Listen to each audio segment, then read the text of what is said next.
Ahora ya, bueno. Bienvenidos a este nuevo programa Los Tres Mosqueteros. Hoy jueves 15 de junio a las 7 de la tarde. Son las 7 de la tarde. Acá estamos con nuestro mosquetero de siempre, Pancho Rego, quien les habla, Cris Portugal. Y nuestro invitado de hoy, D'Artagnan, el diputado de la UDI, Guillermo Ramírez. ¿Cómo estás, Guillermo? Gracias por estar acá. Mil gracias a ustedes por la invitación. Estoy impactado por la combinación. ¿Por qué? De gorro de mosquetero, sombrero de mosquetero de Pancho Orrego, más guayabera. ¿Qué es eso? No sé lo que es eso, pero la combinación es muy curiosa. Yo soy plurinacional. Yo soy la definición de interculturalismo. Muestra la agenda. Carlitos Pickles. Carlitos Pickles, un grande de las comunicaciones. Este programa no es serio. Oye, jueves, estamos ya cerrando la jornada, acompañando a la gente que nos está viendo a través de Agricultura TV, 7 de la tarde, un poquito pasadito, con la gran presencia de Guillermo Ramírez, diputado de la UDI, distrito 11, de los pocos sobrevivientes que nos van quedando junto a la Cata del Real en Chile Vamos, en ese distrito que se nos cargó un poquito republicano en esta pasada. Muy contento de que nos esté acompañando en este programa, pero al mismo tiempo muy triste, amigo. ¿Qué pasa, compadre? Es que mañana hay fútbol. Mañana juega Chile. Mañana no hay tres mosqueteros. Y mañana no hay tres mosqueteros, así que los vamos a acompañar hasta el día de hoy nomás. Así que le vamos a poner toda la fuerza como si hoy día fuera viernes. Y vamos a carretear hoy día a la noche como si hoy día fuera viernes. ¿Dónde? En el Toro, como siempre. ¿Cómo está, Guille? Cansado, ¿no? Harto programa. No, y después de acá con Guille nos vamos corriendo a grabar sin filtro. Así que nos vamos a tener que andar en auto, ¿cierto? Ando en auto, sí. Ah, porque yo no te voy a ir en el scooter. No, yo te llevo a tirar el auto, la chica y lo metí a la maleta. Ya, me parece. Y nos vamos juntos. ¿O te querías ir conmigo en el scooter? Igual es romántico. Ya, vamos en el scooter, a ver qué pasa. A ver si llegamos.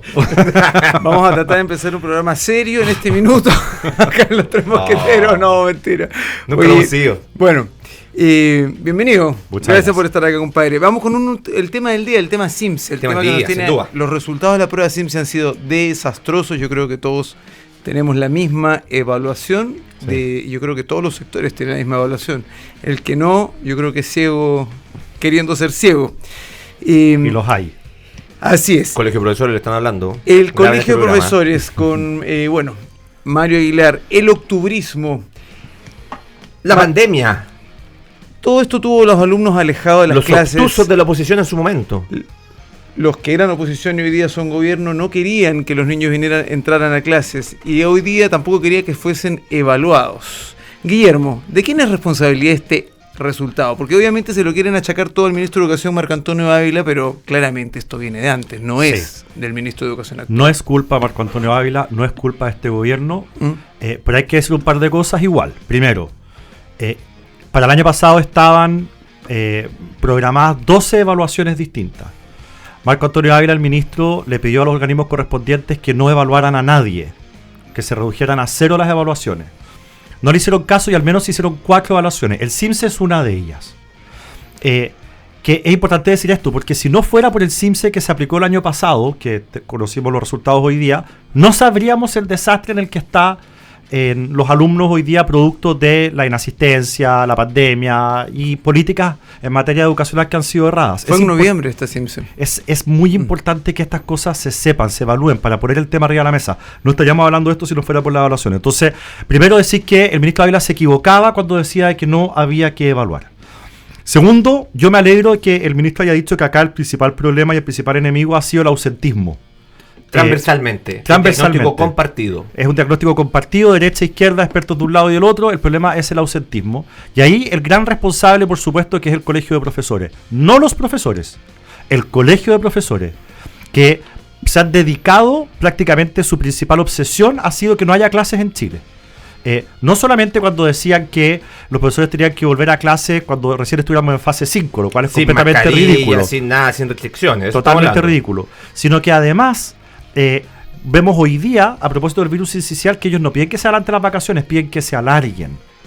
Entonces, ese tipo de actitudes a uno simplemente le desconciertan. Ayer, el colegio de profesores, el mismo día que se entregaron los resultados del CIMSE, estaban en paro. Marchando. Entonces, creo que ahí hay una responsabilidad del colegio de profesores. Y para terminar, para no monopolizar la palabra, podemos seguir profundizando. Esto es un terremoto. Y cuando hay un terremoto, se asignan recursos adicionales, hay planes de emergencia, hay sentido de urgencia, hay mística para reconstruir. Yo no veo nada de eso en este gobierno, no veo nada de eso en el ministro Ávila. El gran anuncio que él ha hecho es que hay un programa para asegurarse que los alumnos de cuarto básico entiendan lo que leen, que es una cosa hiper necesaria, muy relevante, pero es bastante modesto. Claro. Es el desdén. Entonces, tenemos un terremoto y nosotros vemos que el ministro Ávila no está priorizando y poniéndole el ñeque que un terremoto de estas características amerita. De hecho, él se niega a llamar a esto terremoto, lo dijo hoy día en la mañana, esto no es un terremoto, y la verdad es que sí lo es. Bien, el día lunes se enfrenta el ministro a una acusación constitucional, está confirmado de que la van a ingresar el día lunes los sectores de Chile Vamos y Republicanos, va a tener 3 capítulos, y uno de ellos es justamente el resultado del sistema de medición de calidad de educación SIMSE. ¿Qué opinas, Pancho? Mira, a ver, hagamos un poquito de historia porque a mí sí me gusta ver la responsabilidad política, porque cuando nadie es responsable no tenéis cómo mejorar. Entonces, nosotros hemos visto una cierta intencionalidad por sectores del Frente Amplio y del Partido Comunista que vienen trabajando en ciertas consignas que para mí son consignas de carácter identitaria, pero que no se hacen cargo de los problemas de fondo, de la calidad de la educación. Chile desde 1990 en adelante siempre tuvo un compromiso con aumentar la cobertura de la educación, tanto en la educación básica y media como también en la educación universitaria. Y distintos presidentes han siempre incentivado la colaboración del mundo público estatal con el mundo privado. Nosotros en la actualidad tenemos un 62% de la matrícula que corresponde a colegios particulares subvencionados, que son familias que eligen esos establecimientos. Hay un 8% aproximadamente de colegios que son privados, totalmente, particular al 100%, y hay un 30% que representa a la educación estatal. Y mi preocupación siempre va a ser con la educación estatal, porque es ahí donde estamos con los problemas de pérdidas de clases, de movilizaciones, liceos emblemáticos que han sido tomados por grupos de vándalos. Y yo quería hacer un poquito de historia, porque las últimas movilizaciones grandes que hemos tenido en este país han sido los movimientos estudiantiles. La movilización del 2006, llamada Revolución Pingüino, en su momento lo que buscaba era derogar la LOCE, la Ley Orgánica Constitucional de la Educación, ¿cierto? Modificarla. Termina decantando en una modificación legal que básicamente reemplaza el nombre de la ley a Ley General de Educación, la LGE, ¿cierto? Después las movilizaciones se vuelven a retomar el año 2011 con la movilización universitaria. La consigna en ese momento era educación pública, gratuita y de calidad, ¿cierto? Mientras que el 2006 la consigna era desmunicipalización. Pero nunca nos fuimos preocupando del tema de fondo que era la calidad de la educación. Y a mí me gusta recordar hechos concretos de lo que hicieron en particular estos muchachos. Y cuando estos muchachos asumen el gobierno, el Frente Amplio, el Partido Comunista y compañía, lo primero que hacen en la primera ley de presupuesto que les toca tramitar, la primera ley, que era la ley de presupuesto año 2023, que se tramita el 2022, ponen todos sus ojos, todas sus flechas y toda su intencionalidad política en los liceos emblemáticos. En los liceos bicentenarios, que fue una política pública desarrollada por el gobierno anterior.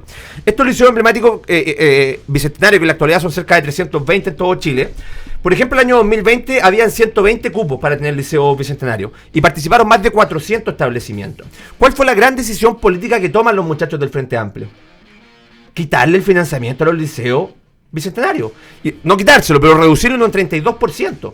Eso lógicamente generó un revuelo transversal en todas las bancadas y finalmente ante la presión política de distintas bancadas, el gobierno termina echando marcha atrás. Pero era porque tenía una intencionalidad de decir, nada que venga del gobierno anterior va a contar con nuestro respaldo. Y eso es impresentable. Esto es un tema de ideologización que le hemos venido conversando y que se da en todos los sectores. Y ahí lo que uno tiene que hacer es decirle a estos muchachos, ¿cuál es la verdadera preocupación? Porque cuando el ministro Ávila asume su cartera, habían 50.000 estudiantes que habían desaparecido del sistema educacional. Y si tu prioridad no es esa, que es tener muchachos en los colegios, yo no sé cuál es. Cuando durante la pandemia el ministro Figueroa quería abrir los colegios porque se entendía que eran los lugares donde se otorgaba alimentación a los estudiantes, que iban a estar bien cuidados, que eran espacios de contención, ¿qué hace la oposición? Acusación constitucional. Entonces, de verdad, estos muchachos están acostumbrados a destruir, pero no son capaces de construir. Y cuando tienen que hacerse cargo de los problemas reales, ¿qué hacen? Nada. Ya, acá tenemos dos temas. El clítoris. Ajá, esa es la preocupación, el clítoris. Acá tenemos dos temas. Uno es la ideologización, con la que claramente se están topando no solamente en el tema de educación, sino que en todos los temas, en todas las áreas, dejan de hacer o hacen cosas porque tienen el presidente Boric, yo insisto, no ha perdido la esencia extrema izquierda que tiene. Seguridad, y pasó en el tema de la reforma FP, pasó en el tema de la reforma tributaria, eso es ideología. Así es, y el Partido Comunista manda. Ahora, diagnosticado el problema, ¿cómo está? Volviendo a lo que decía Guillermo, ¿qué solución al corto plazo puede tener esto con un gobierno inoperante como el que tenemos? ¿Estamos hablando de educación o en general? Educación. No, en el corto plazo no hay soluciones. ¿No? Y la verdad es que, a ver, lo que estaba diciendo Pancho y también lo que estás diciendo tú, Cris, hay un tema acá. que es que no ha existido la voluntad de enfrentar este problema, como tampoco existe en materia de salud, con una mirada común, de verdad sentarse a conversar en serio, a hablar de qué es lo que hay que hacer para mejorar la educación, y tener una política que sea de Estado, que dure muchos años. Acá todo esto ha sido un tiro y afloje, y ha sido un tiro y afloje mandado por la extrema ideologización de la izquierda. Porque, digamos, las cosas como son, los privados. Y no solamente rechazo a los privados, eso ya había un tema de ideologización con el tema de el lucro, la selección y ¿cuál era el otro? El lucro, sin lucro. Educación pública, gratuita y de calidad. Sí, y en pero su momento desmunicipalización. Y el copago, era sin copago, Sí. era sin selección y era sin lucro. La verdad es que el tema del copago, hoy día estamos viendo los resultados de esa política. Al final, hay una cantidad de plata importante del Estado que va a estos colegios particulares subvencionados para reemplazar el copago, y los colegios públicos están haciendo agua. O sea, no tienen esos fondos que deberían tener. En el tema de la selección, la población evalúa esto de la peor manera posible por el tema de las tómbolas. Y ahora vamos con otro capítulo de ideologización que tiene que ver justamente con ir contra la educación privada y que tiene que ver con prioridades que no son prioridades, como lo que tú mencionabas de educación y cierta orientación sexual. Que tiene que haber educación sexual, sí, qué duda cabe eso, vivimos en el siglo XXI, pero no puede ser que el ministro diga que esa es una de las prioridades del ministerio cuando, saliendo de una pandemia, tenemos los problemas que tenemos hoy día en educación. Entonces, mientras sigamos con esta mirada de que la educación es un lugar para exaltar a las masas, a propósito de las marchas estudiantiles, lo que ocurre en el Instituto Nacional, que es un semillero para sacar a radicales de izquierda, mientras sigamos viendo la educación como una especie de botín de los profesores o del colegio de profesores y no pongamos el acento en los alumnos, esto no va a mejorar. O sea, el mejor ejemplo es lo que han hecho con el Instituto Nacional. Que el Instituto Nacional este año no haya llenado sus vacantes. Que le sobren vacantes. Me da pena. A mí me da pena. Es que, ¿sabéis qué pasa? A nosotros siempre nos achacan que no nos gusta la educación pública. Eso es mentira. Nosotros siempre hemos pensado que tiene que haber educación pública y privada. Ellos odian la educación privada, que es otra cosa. Pero nosotros de que toda la educación es pública. Bueno, ellos odian la educación privada, pero nosotros no odiamos la pública. Nosotros creemos que tiene que haber de las dos. Y el Instituto Nacional, que ha sido un faro, porque yo sé que esta frase está trillada, pero es verdad. Un motor de movilización social. Hoy día no llene las vacantes. Habla de la decadencia de lo que se ha hecho con la educación pública. Pero claro, en Chile. si tú fueras papá, no quieres mandar a tus hijos viejos donde pueden estar los overoles blancos incendiándote las cosas. Yo que soy papá y vivo a 2 cuadras, 3 cuadras del Instituto Nacional, para mí sería un lujo que ahora que el Instituto Nacional es mixto, mi hija pudiera estudiar en el Instituto Nacional. Bien. Pero dime qué papá se va a atrever a mandar como primera opción a su hijo al Instituto Nacional cuando los overoles blancos lo que hacen es meterse en las clases, meter carabineros, estar tirando bombas molotov, suspender las clases, atentar contra los estudiantes que quieren tener. Dime qué papá lo haría. Además que uno sabe. No lo sé, po. Uno sabe que en algún minuto, temprano o tarde, eso no lo sabemos, va a haber algún niño herido en el Instituto Nacional. Va a haber algún joven. Guillermo, ya pasó. Bueno, hay estos overoles blancos que han tirado bombas molotov y se han quemado en los techos del Instituto Nacional. De eso estoy hablando. O que le llegue a algún niño más chico, o que. Mira, una desgracia mayor. Va a haber una desgracia temprano o tarde y ningún papá quiere jugar a la ruleta rusa con su hijo. Po. Guillermo, haciendo un poco de historia, ¿qué papel ha jugado Mario Aguilar en esta catástrofe en materia de educación? Es el principal responsable de la crisis de ausentismo en Chile. Y el ausentismo es la principal variable que explica la caída en el CIMSE y en el aprendizaje de nuestros niños. O sea, si yo tuviera que apuntar a una persona como la mayor responsable, yo digo que es Mario Aguilar, que se ha negado sistemáticamente a colaborar con gobiernos que no sean de su signo, dígase Piñera, que ha politizado todo lo que ha podido el tema de la educación, que ha detenido las clases todo lo que ha podido, que se negó sistemáticamente a que se volviera a clase, y hoy día estamos todos de acuerdo en que ese fue el gran error. De hecho, el presidente Boric se dio cuenta de eso en campaña. ¿Y qué dijo? Cuando dijo que los colegios iban a ser los últimos en cerrar y los primeros en abrir. Él ya se había dado cuenta. Después de que nos trataron de criminales por querer abrir colegios. Bueno, y no solamente eso, sino que además, como éramos criminales, están querellados, porque son criminales. Te lo vi el otro día en Instagram, sí. Está querellada la ministra Daza, está querellado el subsecretario Zúñiga, está querellado el ministro París, por todos estos energúmenos de... y perdón que lo digan estos términos, pero son unos energúmenos del Frente Amplio y del Partido Comunista que presentaron estas querellas, que en vez de ayudar en la crisis sanitaria, en vez de ayudar en la crisis de educación, sacan este provecho político y Mario Aguilar es el número uno. Cuando la izquierda dice, respecto a lo que ha ocurrido ahora con Mía y las otras niños lactantes que han muerto. Que nosotros no politicemos, mi respuesta es, nosotros no hemos politizado nada. Nosotros queríamos la salida de Arauz porque él no era capaz de evitar futuras muertes y hay que evitarlas. Objetivamente, lo que estábamos diciendo era la verdad, no era una utilización. Y vamos a apoyar al nuevo subsecretario justamente porque no estamos politizando para que haga bien su pega. En cambio, ellos, durante la pandemia, politizaron esto al punto de presentar estas querellas y de llamar al presidente y a su gobierno un presidente y un gobierno criminal. Eso sí es politizar. Infeliz y nefasto, nos decía bueno, Siche. Por algo el nuevo subsecretario es una persona de 71 años que viene del mundo antiguo de la concertación. Bueno, de hecho fue el que funda la Subsecretaría de Redes Asistenciales, Osvaldo Lagos, del gobierno de Ricardo Lagos. Y llaman a la experiencia, llaman a las canas. Y yo creo que un poco esto se deben estar dando con la realidad. ¿Eso se nota en el Congreso, Guille? ¿Es esa dualidad que existe entre cabros chicos y los 30 años de la concertación? Vamos a volver con eso. Te la dejo planteada para que vuelta a Tres Mosqueteros. Nos vemos. Agricultura TV.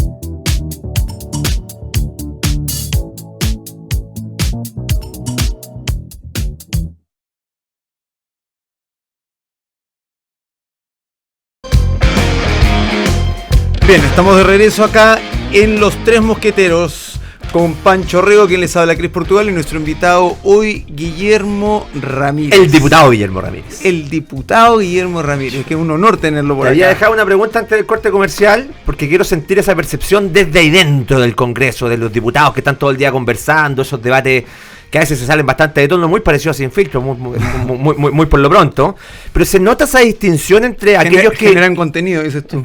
Claro. Entre aquellos que gobernaron 30 años, que tienen un poquito más de cana, y estos muchachos que son, como dice el presidente de la República, que son rebeldes con ellos mismos. Mira, depende, hay temas en los que se nota más esa diferencia y cómo entre ellos mismos se agarran, digamos. ¿Entre ellos? Sí, el tema número uno, donde se notan más las diferencias, es el tema de seguridad. En donde tú tienes al socialismo democrático aprobando todas las leyes con los votos de Chile Vamos. Les costó, hay que decirlo. Sí, pero entre la ley Netamar y varias otras, esas leyes han salido con los votos de derecha más los votos del socialismo democrático. Y a Prodignidad se ha quedado solita. Claro, Naín Retamal la impulsó no solamente lo que estás diciendo tú, sino que el pueblo, compadre. Por supuesto. Después de que asesinaron al tercer carabinero en casi el mismo mes, salió la gente, acuérdate, hasta la moneda. Así es. Y, ojo, los comunistas amenazaron con ir al Tribunal Constitucional. Sí. Y el presidente Gabriel Boric, con la cara larga, la peor cara que le he visto creo en todo su gobierno, figuraba ahí firmando la ley. Sí, ley que además ha sido muy eficaz porque ha permitido que varios carabineros que estaban en procesos judiciales, algunos incluso con medidas cautelares de prisión preventiva, salgan. Y yo quiero que y eso es algo bueno, porque eran personas inocentes y que si todavía quedan dudas, bueno, va a seguir el juicio adelante, pero con las personas en sus casas, no en prisión preventiva, porque hoy día los asiste una presunción mayor. Pero, perdona, una cosa, esto que yo te estoy diciendo que se notan ahí claramente las dos almas, ocurre en la Cámara de Diputados y también en el Senado. Por ejemplo, la ley de usurpaciones, que salió muy dura, salió del Senado con los votos del socialismo democrático, pero con la objeción de Aprodignidad. Ahora, llegan estos proyectos a la Cámara y cuesta un mundo ponerlos en tabla, porque digamos las cosas como son. En la cocina de la moneda, ahí donde se toman las decisiones, pesa mucho más Aprodignidad. Y por eso cuesta tanto que se le ponga urgencia a estos proyectos o que el gobierno los empuje, porque si bien está esta división en el Congreso que permite que las cosas se aprueben, el freno de mano está puesto en la moneda por Aprodignidad. Usurpación en particular no tiene urgencia, ¿cierto? No, pues no tiene y no la van a poner. Cuéntanos un poco, ¿en qué está este fast track en temas de seguridad que justamente a raíz de las leyes que se comprometieron? En las que se comprometieron, se sentaron el presidente del Senado Coloma, Vlado Mirosevic, el gobierno en sí, y dijeron vamos a tener un fast track de 31 leyes. 31 proyectos de ley. 12 de iniciativa del gobierno, de los cuales entiendo 5 solamente han sido presentados. Así es. ¿En qué está eso, Guillermo, en el Congreso? Mira, para ponerlo en términos fáciles, no llueve pero gotea. O sea, uno debiera estar votando 2 o 3 proyectos de estos a la semana, si uno quiere cumplir con los plazos. Pero la verdad es que no ha sido así. Estamos votando un proyecto a la semana, a veces uno cada 2 semanas. pero se están discutiendo y están avanzando. El gobierno dice es el Congreso dice es el gobierno. No, lo que pasa es que No, pero transparentémoslo. Ahí el gobierno tiene mucho que decir. las tablas de votación, porque en cada sesión tú puedes votar 3, 4 proyectos máximo, no da más tiempo por el debate. ¿En comisión? No, en la sala. En sala. En sala tú puedes votar 3 o 4 proyectos al día. Pero las tablas se ordenan de acuerdo a las urgencias que pone el gobierno. Si tú quieres votar un proyecto de seguridad que no tiene urgencia, puedes hacerlo, por supuesto, ponerlo en primer lugar en tabla, pero en primer lugar después de los proyectos con urgencia. Y por ejemplo, en la tabla de la próxima semana, en la del lunes, hay 6 o 7 proyectos, de los cuales hay 4 con urgencia. Luego en la del martes hay también 7 o 8 proyectos, de los cuales de nuevo hay 4 con urgencia.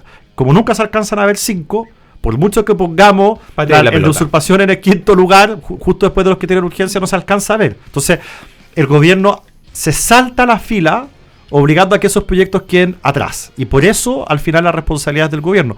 Por eso nosotros siempre decimos, yo creo que la gente no tiene por qué saber, ¿por qué la derecha insiste tanto en que se le ponga urgencia? ¿Por qué no los votan nomás? Porque por la tabla. Porque las tablas se ordenan de acuerdo a las urgencias y el gobierno pone demasiadas urgencias y esos proyectos quedan atrás y no se alcanzan a ver. Eso es básicamente lo que ocurre. Y es verdad que el gobierno le pone urgencias a proyectos que a veces no tienen relevancia o importancia en lo que son hoy día las reales urgencias que tiene el país y la preocupación de los chilenos. A veces sí. Hay proyectos que obviamente tienen urgencia porque sí son urgentes. Por ejemplo, el próximo martes vamos a votar de nuevo la 20 no sé qué número. 24, si no me equivoco. 24, extensión del estado de excepción en la Araucanía. Eso obviamente que tiene que ir primero en la tabla, porque si no se alcanza a ver, cada 15 días. se cae el estado de excepción. Pero luego hay otros proyectos que no tienen ese nivel de urgencia, ni de cerca, pero que se les pone urgencia. No, es lamentable, pero a ver, mientras la ciudadanía siga de nuestro lado, esto va a seguir avanzando y los proyectos los vamos a seguir sacando adelante. Así que esto, desde la perspectiva del gobierno, es puro estirar la agonía nomás. Es que el gobierno ha trabajado, esa alma que decís tú, que es el alma del Frente Amplio, le ha costado mucho entender que hay conceptos que ellos no querían usar, que efectivamente suceden. Estoy pensando en terrorismo. Estos muchachos nunca quisieron reconocer que había terrorismo cuando eran oposición. No lo hicieron nunca. De forma reiterada se oponían y su concepto era violencia rural. Perdóname, sí. Hasta que llegaron al gobierno. Exacto. Siendo gobierno, no querían ocupar la palabra terrorismo. Acuérdense que la primera negociada del estado de excepción constitucional con este gobierno, cuando se renueva, el Partido Comunista iba a votar en contra. Y por eso tuvimos durante 1 año 4 meses un estado de excepción constitucional acotado. Solamente en la libertad de tránsito y las rutas principales. Pero esto fue hasta hace poco. Pues, hasta la semana hasta la anterior renovación, donde efectivamente se vuelve al mismo decreto anterior, donde se permite el despliegue ¿cuándo se absoluto? empieza a usar de nuevo la palabra terrorismo? Porque yo escuché según la filtración de audio del presidente. Yo me quiero aventurar con una teoría que quizás es incorrecta, así que hago la advertencia, pero hoy día yo escuché al subsecretario Monsalve hablar de terrorismo en la macrozona sur. Yo puedo tener mala memoria, puede que no lo haya leído en ninguna parte, pero creo que es la primera vez que escucho al gobierno hablar de terrorismo en la macrozona sur.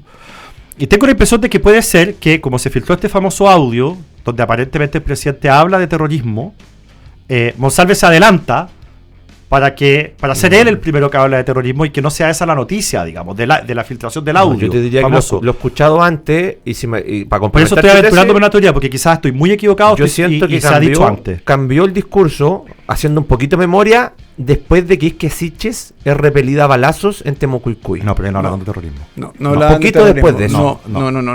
No, si es que hablaron de terrorismo es una cosa reciente. Porque en la cuenta pública, reciente hoy día o en la cuenta pública el presidente dijo terrorismo. Sí. ¿Habló de terrorismo en la cuenta pública? En la cuenta pública sí. Yo estuve sentado ahí las 3 horas 40, pero obviamente no fui capaz de retener cada cosa. No, si las 3 horas 46, bueno, el discurso más largo desde 1993 con Patricio Elwin, pues. Es que tenía tantas cosas que decir. Unos querían molenar, la perdí. Yo creo por ahí. Uno dice, con lo poco que ha hecho este gobierno, ¿cómo puede ser que en una cuenta? La palabra cuenta significa voy a rendir cuenta de lo que he hecho. La cuestión puede durar 3 horas 50, en fin. Bueno, lo que pasa es que démosle el mérito. La extrema izquierda y la izquierda saben hacer una buena puesta en escena. No sé si el hombre estaba maquillado. La señora que gritó en el tercer piso estaba maquillado. Afeitado, los niños afuera, la señora arriba, él miraba hacia... No, Veo que viste el discurso. ¿En serio lo viste? Pero por supuesto. No te puedo creer. Y empecé a tomar nota hasta la mitad, o la segunda mitad. La verdad que ya solamente lo oía. No. ¿Alguien se quedó dormido? Perdona la pregunta. No que yo haya visto. Pero se fueron varios. Pero se fueron varios. Sí, en un momento se veía la sala De hecho, vacía. sobre todo se fueron de izquierda. Era bien notable que tuve ahí una especie como de oasis, así un grupo así grande de sillas abandonadas que eran de donde estaban las bancadas del Frente socialismo Amplio. democrático. Ahora, hay que decir una cosa. Muchos de los parlamentarios, no es mi caso, pero muchos de los parlamentarios tenían vuelos de vuelta a sus regiones ese día. Y claro, nadie esperaba que el discurso durara lo que duró, con lo cual se iban o Se había perdían el avisado avión. que eran 2 horas. Volvamos al Claro. terrorismo, chicos, que Fueron 4. para no perder este punto. El gobierno hoy empezó a ocupar la palabra terrorismo, que es una realidad. Yo les voy a poner el ejemplo. En Perú, el año 82, empezaron los primeros bombazos y empezaron las primeras caídas de torres de redes eléctricas de alta tensión. Eso era Sendero Luminoso, ¿no? Sendero Luminoso, el año 82, el presidente era Fernando de Belaúnde-Terry. Y el presidente en ese minuto tampoco ocupó la palabra terrorismo y dijo, estos son unos, que quedó grabado para la historia, avigeos. Eran como, esto es un poquito de bulla, unos que quieren llamar la atención por algo. Pues bien, esto agarró vuelo y ya finales de los 80, en menos de 5 años, las bombas reventaban en todo el país y el terrorismo estaba totalmente instalado. Claro, allá estaba en ese minuto financiado por el narco, pero mira lo que está pasando acá. También financiado por el narco. El sin narco duda. ya entró a Chile. Sí. Sí. Entonces, nos tenemos que preocupar fuerte por el tema del terrorismo. Sí. ¿El gobierno va a ser capaz de, con estas dos almas que tiene, de llevar adelante esta agenda? ¿Cómo ves a la ministra Carolina Toá? Mira, si no tenemos más bombazos, porque el presidente anunció que va a hacer cambios a la ley antiterrorista, Sí. ¿ya? Que va a enviar un proyecto el segundo semestre. Yo creo que si no hay más bombazos y esto más o menos baja intensidad, ese proyecto de ley no lo vamos a ver nunca. Yo creo que si seguimos teniendo este tipo de actos terroristas, el gobierno se va a ver forzado, tal como se vio forzado con la ley Naín Retamal por la muerte de 3 carabineros en 3 semanas. Que lamentable que haya tenido que ocurrir eso para que el gobierno se pusiera las pilas. Pero es la verdad. Pero es la verdad. O sea, si no hubiesen existido estos 3 asesinatos cobardes, macabros y tristes, no tendríamos ley Naín Retamal. Rita Olivares, Alex Salazar de Palma. Yo tengo la impresión que para que exista una verdadera reforma a la ley antiterrorista que sea útil y que sea dura, van a tener que haber más atentados. Yo voy en la misma y lo línea encuentro tuya. triste y lo encuentro... Pero realista. Sí, acuérdate de mí, cóbrame la palabra. Si es que no hay más atentados, volvamos a hablar en diciembre a ver si ese proyecto está presentado. Te aseguro que no. Yo no soy de hacer prejuicios, me gusta hacer juicios respecto de hechos concretos. La ley antiterrorista a los muchachos del Frente Amplio nunca les ha gustado, siempre se manifestaron en contra de ella. No hay ningún proyecto de reforma a la ley antiterrorista presentada por ellas, por este gobierno. No hay ninguna querella interpuesta por el gobierno por ley antiterrorista. Y el 2014, finalizando el gobierno de Sebastián Piñera, se presenta una indicación sustitutiva. Y en el segundo gobierno de Piñera se presentan 49 urgencias a la tramitación de 2 boletines en particular que modificaban la ley antiterrorista. Te puedo dar hasta los números de los boletines. No, gracias. El 9600. No, gracias. Y el 6969. Pancho. 49 urgencias le colocó. 49 urgencias. Este gobierno, ¿cuántas urgencias ha colocado? 0. No, sí, Bueno, en no general hay en los temas convicción, de... Pero es que les pica, le Eso da es. picor, pues, viejo, Y eso ocupar hay la que palabra decirlo, terrorismo. hay que Pero hay que de forma decirlo, constante. porque el gobierno ha vendido un poquito la idea de que ellos han estado muy activos en la agenda por la seguridad, y la verdad es que las cosas han salido pero a tirones. Las hemos sacado nosotros a tirones. Yo de aquí quiero hacer de verdad un homenaje a Jorge Alessandri, que no solamente es el autor de la ley Naín 1, de la ley Naín 2 y de la ley Naín Retamal, que él la juntó en la comisión, sino que como presidente de la Comisión de Seguridad, él ha puesto en tabla, dándole prioridad, citando a sesiones especiales, este tipo de proyectos de ley, si no, no avanzarían. Estoy de acuerdo. Y en el Senado, Felipe Kast hace lo mismo. Con lo cual, si no fuera porque tenemos a 2 personas de derecha sentados en las presidencias de las comisiones de seguridad, esta agenda no avanzaría. Pero el gobierno, una vez que estas leyes ya salen, se viste con ropaje ajeno. Sí, ha sido muy difícil sacarlas adelante. El gobierno no ha aportado, no ha ayudado en nada. Bueno, esperemos que... Es duro. Todos esperaríamos que Es duro escucharlo. no tuviésemos que tener más atentados. La realidad, Así es. lamentablemente, todo parece indicar de que van a haber más atentados. Esto no existe un motivo real porque esto tendría que bajar. De acuerdo. Pero sí, yo creo que- amigo, son bombazos que colocaron en 2 torres de alta tensión, Arauco Biobío, o sea, Arauco Valparaíso, y el atentado a la línea del tren. Las torres de alta tensión son de infraestructura crítica. Sí, ¿Y claro. estos muchachos cómo votaron la ley de infraestructura crítica cuando eran oposición? No, En contra. Porque no hay convicción por parte de ellos de que esto efectivamente son atentados terroristas. No les sirve, no les funciona, no les sirve el orden, les sirve el desorden. Son comunistas, son extrema izquierda. con todas sus palabras. Quizás tú no lo puedes decir. No, si yo tú lo eres digo diputado, todo, lo pero digo yo lo todos puedo los días. decir. Pan menos. Y lo hice bastante seguido, Lo digo todos los días en la radio, lo digo en la sala, mirándolos a la cara. Si al final hay que decir las cosas como son. Ellos, es lo que tú dices, ellos no son amigos del orden. No les sirve, viejo. Fíjate que cuando nosotros hemos presentado proyectos tan sencillos como hubo un proyecto de ley presentado de manera bastante transversal que obligaba a los partidos a que en su declaración de principios renunciaran al uso de la violencia como método de acción política. Nada más, eso era todo. Obligar a los partidos a poner como un mínimo civilizatorio que renunciaban a la violencia como método de acción política. Se rechazó porque la izquierda votó en contra. Bueno, obviamente, pues si tienes al secretario general del Partido Comunista Latorre diciendo de que los movimientos... Lautaro Carmona, perdón. Que los movimientos sociales tienen que salir y obtener los derechos de los sociales que están buscando por la vía del derecho o del hecho, básicamente te está diciendo salgan a la calle. Guillermo Tellier dice del Comité Central del Partido Comunista. Volvamos a salir a las calles, dice Tellier, casi en paralelo. Entonces esta gente claramente ya hablaban de rodear la convención. Sí, exactamente. Bueno, al final ya tenemos tantos ejemplos que se nos podría ir el programa entero en eso. Imposible proscribir al Partido Comunista, ¿no? No, yo no soy partidario de eso. No, yo prefiero denunciarlos a victimizarlos. ¿Se podrá en algún momento aprobar algo como lo que dijiste, que en los estatutos de los partidos tenga que existir la prohibición a promover temas de violencia? Yo creo que sí, yo creo que el escenario ha cambiado y quizás hoy día habría más voluntad para aprobar una cosa así. Quizás el Partido Comunista y algunos partidos del Frente Amplio volverían a votar en contra, pero creo que igual alcanzaríamos las mayorías para aprobar una norma de esas características. Ahora, hay que ver nosotros estamos en la lógica de priorizar muy bien los proyectos que presentamos justamente para que avancen. Porque uno puede presentar 50 proyectos que a uno le suenan bien, pero yo hoy día, por ejemplo, quiero que avance la ley de usurpaciones. Creo que es fundamental. Presentamos un proyecto de ley en que terreno quemado, terreno que la CONADI no puede comprar, para empezar a evitar que los grupos que quieren que... ya estaba establecido. Bueno, pero nosotros al final tenemos que decidir bien, en vista que no tenemos mayoría en la Cámara, tenemos que decidir muy bien cuáles son los 2 o 3 proyectos en los que vamos a machacar comunicacionalmente para obligar al gobierno o aparte del gobierno a aprobarlos y poder sacarlos adelante. Pero créeme que luego de algunos proyectos priorizados vamos a volver a presentar este proyecto que obliga a los partidos a renunciar al uso de la violencia. No sabía esto de que incluía este proyecto de ley en terreno quemado, terreno que no puede ser comprado por la otro proyecto que presentamos. Sí, eso está bueno. Sí, pues sí, al final queremos que si la izquierda condena estos actos terroristas en el sur, bueno, que pongan el voto donde ponen la boca. Y acuérdate de mí, la ley de usurpaciones, que efectivamente viene bien dura, si es que salen los términos que hoy en día se está tramitando en el Congreso, se va también de amenaza por parte del Partido Comunista, dice el Tribunal Constitucional. Acuérdate, lo dijo hoy día. Yo creo que ese proyecto de ley va a ser mucho más duro para la izquierda aprobar que la ley Nadie Trata Mal. Exacto. Y a mí no me extrañaría que incluso desde el socialismo democrático lo lleven al Tribunal Constitucional. Mira, yo creo que va para allá. Bien, vamos a una pausa en Los Tres Mosqueteros. Volvemos.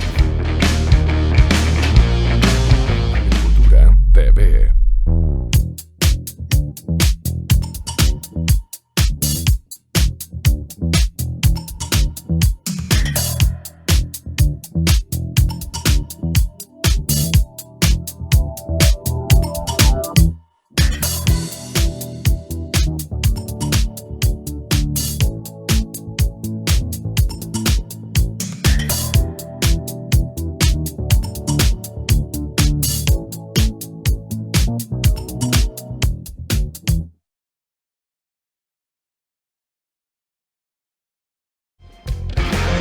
Bien, estamos de regreso en Los Tres Mosqueteros. Último bloque. Quien les habla es Pancho Rego y nuestro invitado especial, Diego Ramírez, diputado de la UDI. Guillermo Ramírez, diputado de la UDI. Guillermo Ramírez, ¿qué dije yo? Diego, estáis pensando en Diego Áñez, compadre. Diego Áñez, que en la pasadita es dentro de los proyectos que ha presentado, son las resoluciones de acuerdo para poder desarmar a la sociedad civil. Perdón Guillermo, jamás te confundiría, imagínate. No, tranquilo. Guillermo, nos quedamos con la ley de usurpaciones. Cuéntanos un poquito en detalle para las personas que nos están oyendo o que nos están viendo a través de Agricultura y de Agricultura TV. ¿Esta ley de usurpaciones tiene futuro?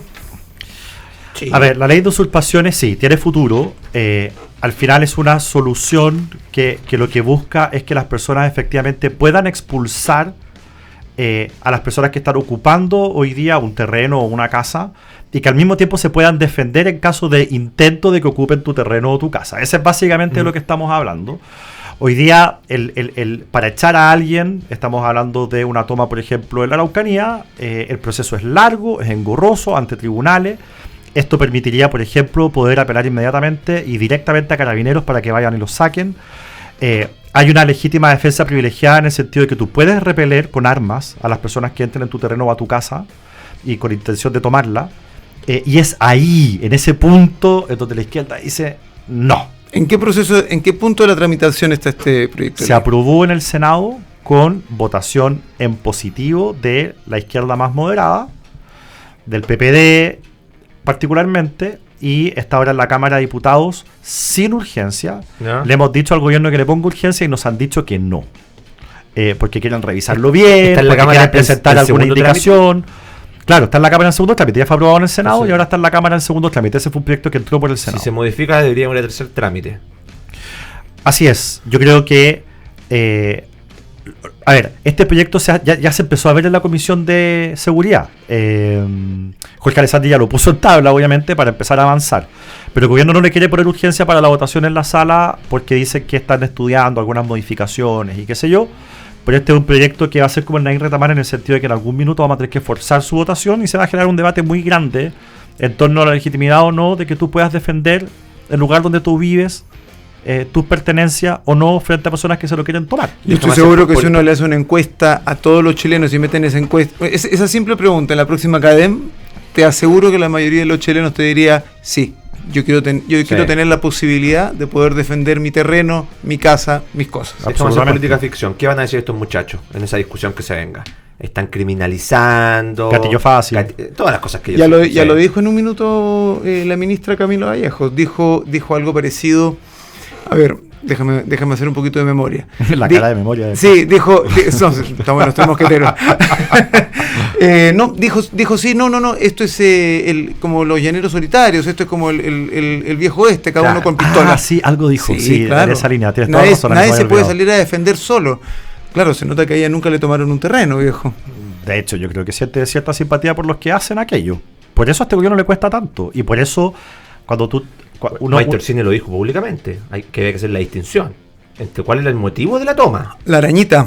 Orsini. ¿Cuál es el motivo de la toma? Imagínate de lo que estamos hablando. O sea, eso demuestra al final por qué esos partidos estaban en contra de una cosa tan sencilla como renunciar a la violencia. Al final, estas cosas que son violencia, en algunos casos para ellos tienen plena justificación y no merecen ningún reproche.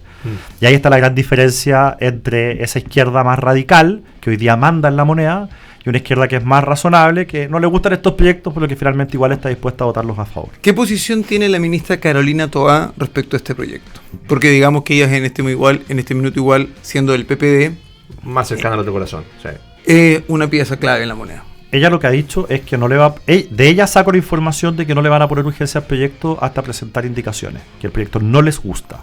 Ahora, no ha dicho que lo quieren rechazar, ha dicho que no les gusta como está y que le quieren hacer cambios para morigerarlo, obviamente, no para hacerlo más duro, y que antes de eso el gobierno no va a empujar el proyecto. ¿Ella también tiene dos corazoncitos adentro? Estaba bien molesta ella cuando esto se aprobó en el Senado todo esto, Dicen los senadores que ella estaba bien enojada. Bueno, la tesis que está corriendo es que ella va a ser la candidata presidencial del Frente Amplio. No sé si ella tiene dos corazones, pero es la ministra del Interior y tiene que arreglársela en el fondo con los dos corazones al interior de la moneda.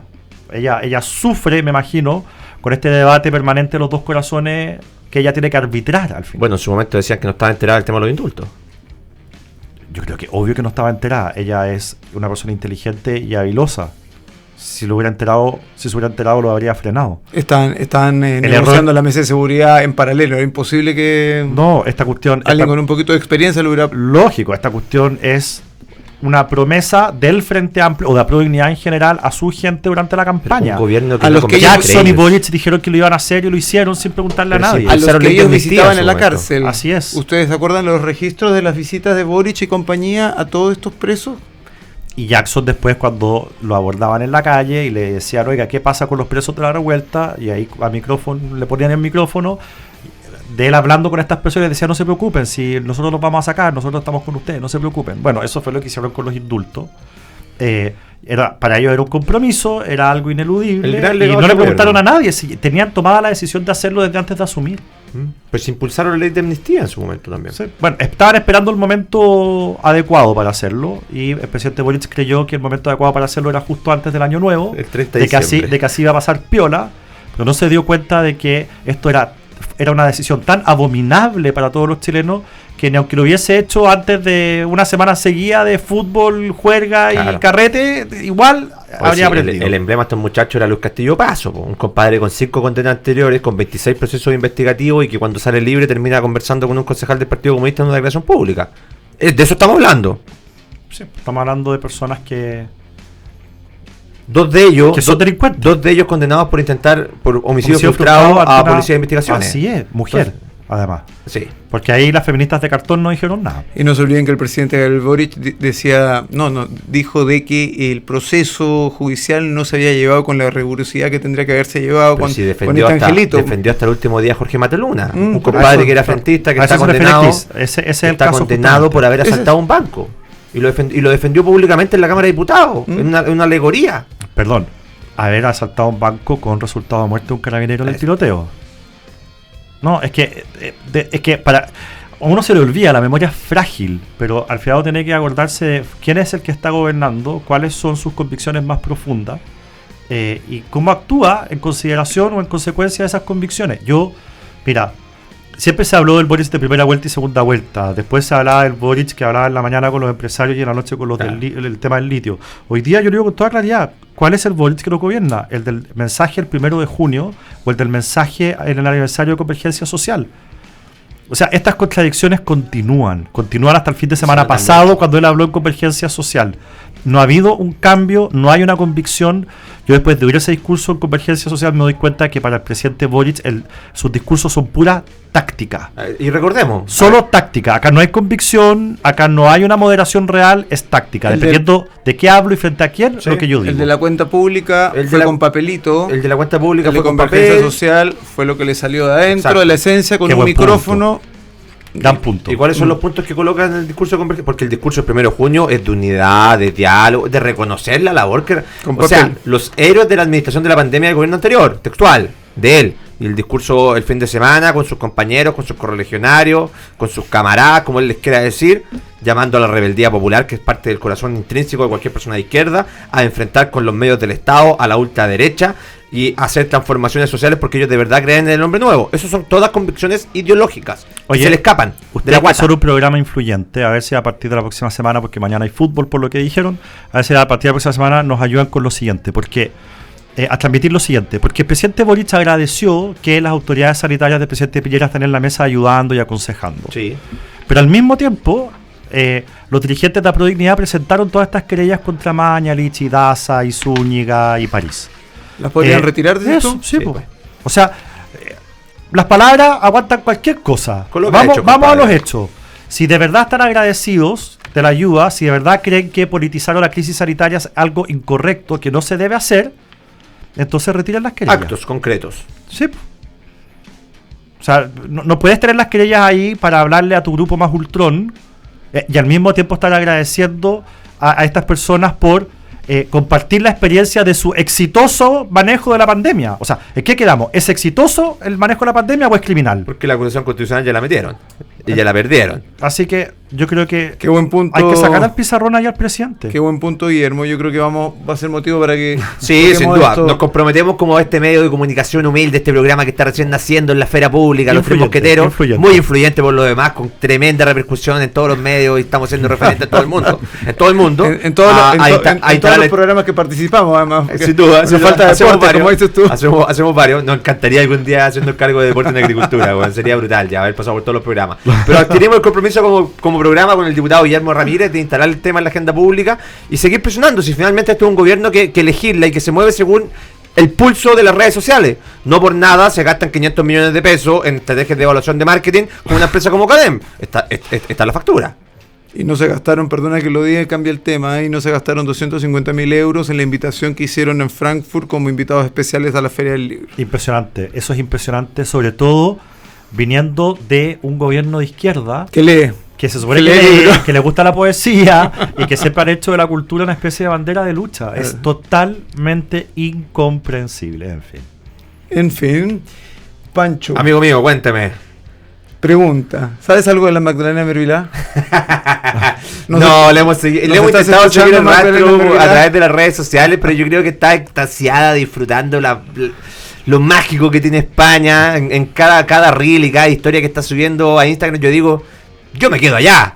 O sea, ¿para qué voy a volver a Chile si lo está pasando bomba? Pero tiene la obligación con nosotros. Si partimos el proyecto, esa la mujer necesitamos puede de vuelta. absorber más información, Sí puede. más conocimiento de El la problema es historia. en qué momento deja trabajar, compadre. Es Si a ver, espera, no está en es España de impresionante lo que vacaciones. sabe. La energía Está que tiene. trabajando. Anda trabajando No, con un pues sí, grupo pues. de turistas que Por hacen eso te recorrido digo, histórico. y va a estar en los lugares, y va a leer más de esos lugares, y va a conocer, y va a saber más No, anécdotas de los el lugares. problema va a ser cuando vuelva, porque va a llegar más hiperventilada, entonces va a querer tirar más información. Mira quién habla, y Boston. Y claro, el problema va a ser mío, porque va a tener que quedar callado. Po. Es ahí la dificultad. Por eso no quiero que se vaya, quiero que esté para que vaya dosificando en sus argumentaciones. Vamos a recordarle a las personas que nos están viendo y nos oyen y que son seguidores de los Tres Mosqueteros, el Instagram de Magdalena Mervilá es mmervilá. Los que quieran seguir los viajes que hace, que son, como bien dice Pancho, de trabajo y recorrido, son súper interesantes. Ahora hizo la ruta de Compostela. Y la verdad es que se ve que lo están pasando bastante bien. ¿Cuánto nos va quedando el programa, amigo? Me ¿Nos imagino. quedan ¿Alcanzamos a meter un tema más? Estamos en los últimos 2 minutos, dale. Chuta, muy cortito. Se filtraron los audios respecto a la reunión que tuvieron los diputados de la zona de la Araucanía, de la marca Zona Sur, una reunión en privada, supuestamente en Cerro Castillo. Hay anuncios de querellas de por medio, al parecer esto escalaría a futuro, pero no es primera vez que le pasa al gobierno. Porque, Ya instruyeron una investigación, se supo hoy día a la tarde hace como 2 horas. ¿Qué cosa? ¿Quién Instruyeron grabó? una investigación en la fiscalía. ¿No? Leí la noticia en diagonal porque Ya. estaba moviéndome de un lugar a otro, pero sí, efectivamente esto va a escalar. Va a escalar. Todos han anunciado que esto va a escalar y que se va a investigar. Aparentemente están indignados. ¿Qué más se habrá dicho que no está filtrado todavía? Yo creo que no va a haber nada sabroso, ¿Mm? porque era una reunión en que habían varios parlamentarios de Chile Vamos, del Partido Republicano.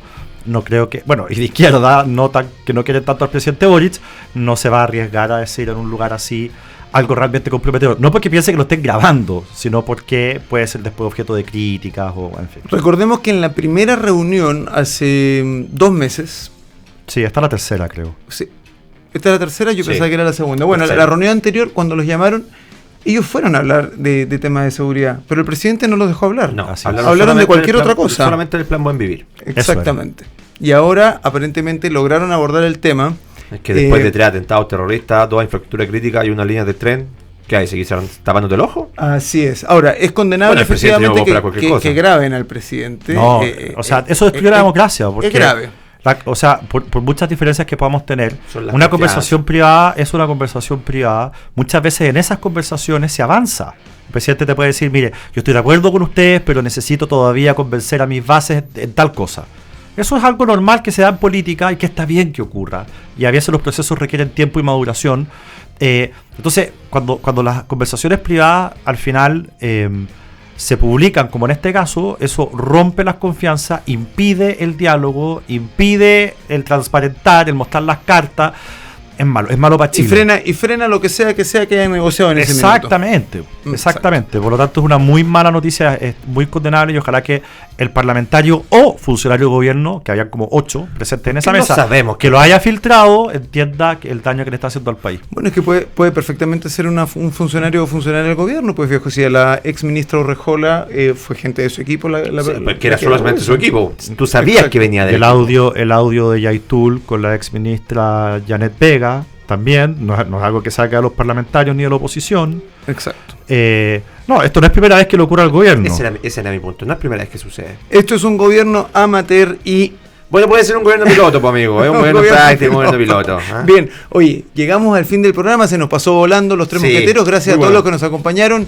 Diputado Guillermo Ramírez, muchas gracias por habernos acompañado, espero que sea la primera de varias visitas. Yo voy a venir siempre que me inviten porque lo pasé muy bien y además que siempre es bueno conversar con 2 buenos amigos.